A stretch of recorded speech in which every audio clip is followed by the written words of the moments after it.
Natin ulit siya mga kaibigan kasi sobrang kulo ng sabaw. O, tingnan nyo, nandiyan na. Okay.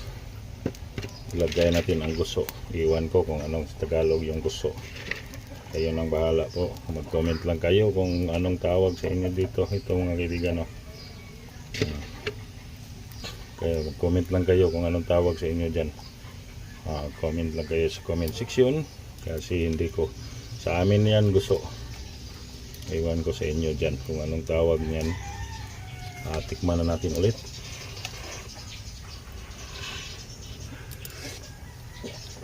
Ay, ang yummy. Yummy. Lagyan na natin siya ng bitsin. Bitsin na lang kulang ito mga kaibigan. Bitsin na lang.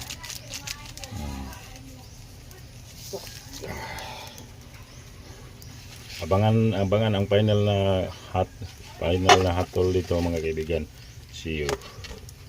Ito na po ang ating final sa ating nilutong tinulang barilis na may hipon, pasayan o shrimp. Ito na siya ngayon mga kaibigan. Ito na po ang final na po siya mga kaibigan. Kaya tikman natin.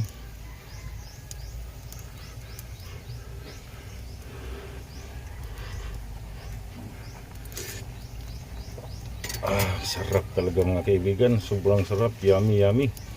At hanggang dito na lang itong video na to mga kaibigan. Maraming salamat po sa patuloy niyong pagsuporta sa aking YouTube channel at sa Facebook page, Facebook